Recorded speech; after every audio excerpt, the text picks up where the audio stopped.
আর এই কোরআনের কথাগুলো আল্লাহর, এই কোরআন যে তেলাওয়াত করে সেজন্য আল্লাহর সাথে কথা বলে। বয়ানের শুরুতে একটা আমল দেওয়া যায়, তিনিয়া বাড়িতে যাবেন, অনেক বক্তাই তো বয়ান করতেছে, আগামীকাল আলোচনা সমালোচনার ঝড় বসবে, কেউ বলবে বক্তা একটা আসছিল সেই সুর দিছে, অনেক ভালো ওয়াজ করছে, কি ওয়াজ করছে জিজ্ঞেস করলে তখন তো আর মনে নাই। কথা বলেন ঠিক কিনা? এজন্য মনে রাখার জন্য কিছু আমল আগে দেওয়া যায়, দেবো। আজ থেকে কোরআনের তেলাওয়াত বেশি বেশি করতে থাকেন। বলতে পারেন মুরব্বী বাবারা, শরীয়তপুরি ভাই, আমি তো কোরআন পড়তে পারি না, আমি কি করব?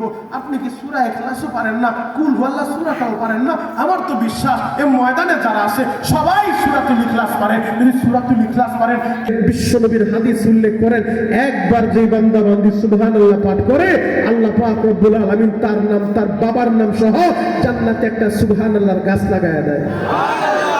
কেরানীগঞ্জের মানুষ, ব্যবসায়ী এলাকা, শিল্প এলাকা, এরা তো সবাই ব্যবসার হিসাবটা খুব ভালো বুঝে। আপনারা খুব চালাক মানুষ, বলার সাথে সাথে সবাই তো গাছ জান্নাতে একটা লাগাই দিচ্ছেন।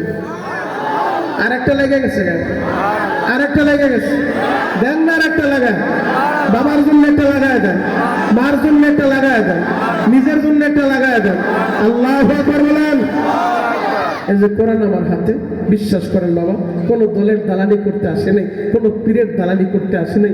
যত সময় কথা বলবো কোরআন সুন্নাহর আলোকে সহি কিছু মেসেজ আপনাদেরকে দিতে চাই। আমার যুবকদের ঘুমন্ত হৃদয়টাকে একটু জাগ্রত করতে চাই, ঘুমন্ত ইমানটা একটু জাগ্রত করতে চাই। যুবক, তুমিও যুবক, আমিও যুবক। যুবক, তুমি যদি জাগ্রত হও, তুমি যদি কোরআনের পক্ষে দাঁড়ায় যাও, তুমি যদি ইসলামের পক্ষে দাঁড়ায় যাও, যুব সমাজ যদি ভালো হয়ে যায়, এই সমাজ থেকে নেশা, ইয়াবা, মাদক যদি বন্ধ হয়ে যায়, প্রতিটা সন্তান মা বাবার আদর্শবান সন্তান হবে। কথা বলা ঠিক কিনা? আজকে নেশা আর ইয়াবাই এই দেশটারে শেষ করে দিছে। কথা বলেন ঠিক কিনা? আর জোরে বলেন ঠিক কিনা? সত্য কথা বলতেছি বাবা, খারাপ লাগে? সত্য কথা বললে খারাপ লাগে। আল হক্কু মুররুন, সত্য কথা তিতা। আপনার খারাপ লাগতে পারে, তবে খারাপ লাগলেও যদি একটু হজম করতে পারেন, তিতা হজম করতে পারলে অনেক রোগ থেকে বাইচে যাবেন, সুলতানি থেকে বাইচে যাবেন, অ্যালার্জি থেকে বাইচে যাবেন। কথা বলেন ঠিক কিনা? একটা সময় আমরা শুনতাম ইয়াবা, এটা আবার আরেক জগতের নাম ইয়াবা। হয়তো মুরব্বীরা বুঝবো না, অনেকে জিজ্ঞেস করলে বলবো হজের থেকে আনছিলাম, ফ্রিজে আছে 1 কেজি, ওই ইয়াবা সেই ইয়াবা না। অনেক মুরব্বীর হয়তো বুঝবে না, কিন্তু একটা সময় ইয়াবার আলোচনা শুনলে আমরা বুঝতাম এটা তো ভার্সিটি লেভেলের, এরপর আসলে কলেজ লেভেলের। এখন তো শুনতেছি প্রাইমারি সেকশনের পোলাপানো ইয়াবার ব্যবসা করে, ইয়াবা তারা সালাম করে। চিন্তা করেন সমাজ কত অবক্ষয়ের দিকে যাচ্ছে। আজকে যুব সমাজ এই ধ্বংসের কারণ হলো এই নেশা। নেশা থেকে যদি আপনি আপনার সন্তানটাকে ফিরাইতে পারেন, নেশা থেকে যদি আপনি আপনার ভাইটাকে ফিরাইতে পারেন, তাহলে ও সমাজের জন্য আদর্শবান একটা ছেলে হবে। আর যদি ও নেশাগ্রস্ত হয়ে যায়, ও যদি ইয়াবায় আসক্ত হয়ে যায়, ও যদি অন্য পর্নোগ্রাফিতে আসক্ত হয়ে যায়, তাহলে এই ছেলেটা আস্তে আস্তে এমন ধ্বংসর অতল গহ্বরে নিমজ্জিত হবে যে নিজের মা বাবার গায়ে হাত তুলতেও দ্বিধাবোধ করবে না। কথা বলেন ঠিক কিনা? এজন্য মুরব্বী যারা আছেন, মুরব্বীদেরকে বলবো সন্তানদেরকে কোরআন শিখান, কোরআন শিখান, কোরআনী মাদ্রাসায় পাঠায় দেন। আগে কোরআন শিখান, এরপরে ডাক্তার হইল ডাক্তার নামের কসাই হবে না। আগে যদি কোরআন শিখান, তাহলে ইঞ্জিনিয়ার হওয়ার পরে ইঞ্জিনিয়ার নামের ডাকাইত হবে না। আগে যদি কোরআন শিখান, কোরআন যদি ওর ভিতরে থাকে, ও সমাজের নেতা হইল নেতা নামের চোর হবে না, দেশের সম্পদ চুরি করে বিদেশে পাচার করবে না। কথা বলে ঠিক কিনা? আজকে কোরআনী শিক্ষা না থাকার কারণে সমাজের এই হালত, আঙ্গুল ফুলা কলা গাছ হয়ে যায়, মানুষের উপরে জুলুম আর নির্যাতন কইরা অন্যের সম্পদ দখল কইরা। কথা বলেন ঠিক কিনা? আছে না নাই? এই কেরানীগঞ্জে নাই, সব তো আল্লাহর ওলি। আমাদের ফরিদপুরের কথা বলি আর কি, আমাদের ফরিদপুরে অভাব নাই, আপনাদের এখানে সব আল্লাহর ওলি। মাশাআল্লাহ, আল্লাহ কবুল করুন।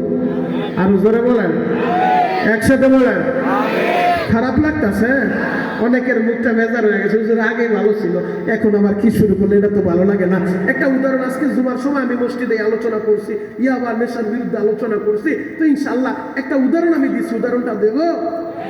ধরেন সকালবেলা খালি পেটে আপনি শুটকি ভর্তা, শুটকি চেনেন তো, শুটকি ভর্তা দিয়ে ভাত খাইছেন একেবারে খালি পেটে। এরপরে দুপুরবেলা ধরেন আপনার প্রধান অতিথি সাহেব তিনি দাওয়াত করলো, তার বাড়িতে ভালো মন্দ খাওয়াইব, প্রায় 50-60 আইটেম করছে, তো আপনি ভালো মন্দ সব খাইছেন। বিকালবেলা যদি ডেকুর মারেন, তাহলে দুপুরবেলা যে রোস আর খাসি গরু খাওয়াইছে ওই গ্রানটা পাবেন না, সকালবেলার খুশবু টাইপের হবে। কথা বলেন ঠিক কিনা? কারণ খালি পেটে আপনি আপনি শুটকি ভর্তা দিয়ে মারছেন এক প্লেট, এখন ডেকুর মারলে আপনার শুটকির বিরিয়ানি বের হবে। আপনার বাচ্চাটাকে, আপনার ছেলেটাকে, আপনার মেয়েটাকে ছোট্টবেলায় মক্তবে পাঠান, মাদ্রাসায় পাঠান, কোরআন শিখান। বিশ্ব নবী বলছে তলাবুল ইলমি ফারিদাতুন আলা কুল্লি মুসলিম, প্রত্যেক মুসলমান নর নারীর জন্য ইলমে দ্বীন শিক্ষা করা ফরজ। আপনার ছেলেটাকে ছোট্টবেলা যদি কোরআন শিখাইতে পারেন, ইসলাম শিখাইতে পারেন, আল্লাহর পরিচয় দিতে পারেন, নবীর পরিচয় দিতে পারেন, পরকালের ভয় দিলে ঢুকাইতে পারেন, কবরের ভয় দিলে ঢুকাইতে পারেন, এই ছেলে বড় হয়ে জজ হবে, ব্যারিস্টার হবে, ইঞ্জিনিয়ার হবে, ডাক্তার হবে, লয়ার হবে, ও যা কিছু হোক না কেন সমাজের জন্য একটা রহমত হবে। আর যদি কোরআন ভিতরে না থাকে তাহলে বড় হয়ে ওই বড় বড় এসির ভিতরে বৈশা তখন বলবে মানুষ মূলত আল্লাহ বানায় নাই, বানর থেকে সৃষ্টি হয়েছে, নাউজুবিল্লাহ বানায় না। তখন মাথা ঠিক থাকবে না, নাস্তিক হয়ে যাবে, ইমান বিক্রি করে দিবে। এজন্য সন্তান